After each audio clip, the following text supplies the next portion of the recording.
Bagaimana hukum hormat bendera? Ikhwani fillah, azzani Allah wa iyyakum ajmain. Tentang hormat bendera ini, hukumnya diperselisihkan oleh para ulama. Terbagi menjadi dua. Ada ulama yang melarang secara mutlak, dan ada ulama yang membolehkannya. Di antara ulama yang membolehkannya adalah Syekh Abdul Muhsin Al-Ubaikan. Apa kata beliau? Syekh berkata, beliau berfatwa bahwa hormat bendera tidak sampai pada tahap ibadah. Dan bendera di zaman ini hanya sebagai syiar atau lambang negara. Tidak sampai pada tahap penganggungan yang bernilai ibadah. Maka orang yang hormat bendera tidak ada dalam hatinya penganggungan ibadah seperti yang dijelaskan pada umumnya. Tidak ada. Makanya tidak ada unsur kesyirikan. Selama seorang dalam menghormati bendera tidak menganggap bahwa bendera tersebut adalah memiliki kesaktian, memiliki kekuatan yang dapat mendatangkan manfaat dan mudarat. Selama tidak berkeyakinan seperti ini dan bukan karena suatu keibadahan, maka tidak ada unsur kesyirikan di dalam menghormati bendera. Nah, kita pun perlu mengetahui bahwa ikhwatal iman, bendera itu asalnya adalah untuk menyatukan pasukan di bawah komando, satu komando dalam peperangan pada zaman Rasulullah, dan menjadi lambang kepemimpinan. Bahkan disebutkan apabila bendera jatuh, maka makna kekalahan ada pada pasukan tersebut.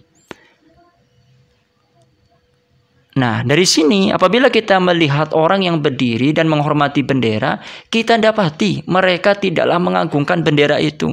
Akan tetapi hanya sebagai menghormati bahwa bendera itu adalah syiar dan lambang negara saja. Karenanya apabila ada ulama yang menyatakan bahwa hormat bendera adalah bid'ah dalam syariat, maka ini berkonsekuensi bahwa orang yang hormat bendera sedang beribadah kepada Allah dengan wasilah bendera. Padahal maknanya tidak seperti itu. Ya. Kalaulah memang benar maknanya seorang itu menghormati bendera dengan tujuan pengagungan ibadah, maka jelas ini kesyirikan. Nah, tapi kita dapati bahwa tidak seorang pun mereka hormat terhadap bendera dalam rangka untuk penganggungan ibadah, tidak ada.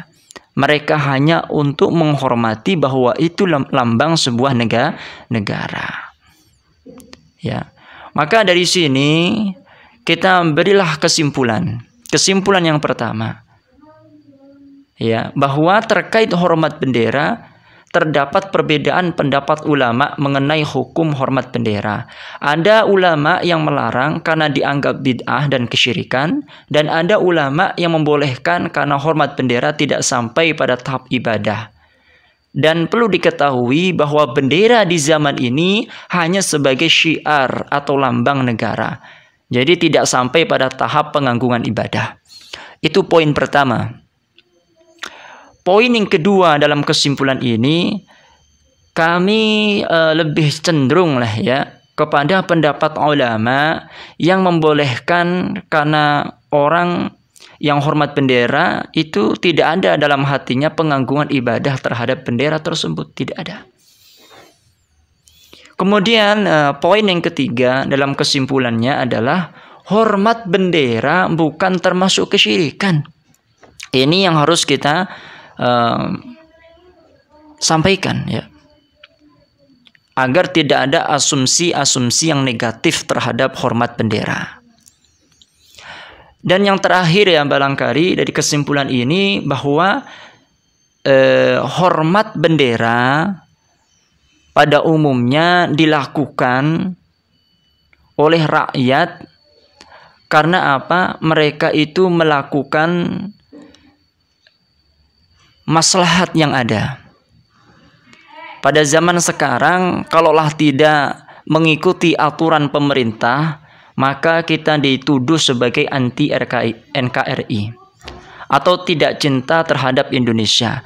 Maka menimbang dari maslahat dan mudarat yang ada, maka pendapat membolehkan lebih kita cenderung di dalamnya, agar tidak ada tuduhan dari pemerintah setempat bahwa kita itu tidak cinta Indonesia, tidak NKRI dan sebagainya. Maka mengantisipasi daripada hal itu dan demi kemaslahatan yang banyak, maka kita lebih condong kepada pendapat yang mengatakan apa? Diperbolehkan hormat terhadap bendera. Dalam tanda kutip, penghormatan tersebut tidak mengandung unsur keagamaan, tidak mengagungkan bendera dan tidak meyakini bahwa bendera memiliki kekuatan yang sakti. Hadza wallahu taala alam bisawab wa barakallahu fikum ajmain.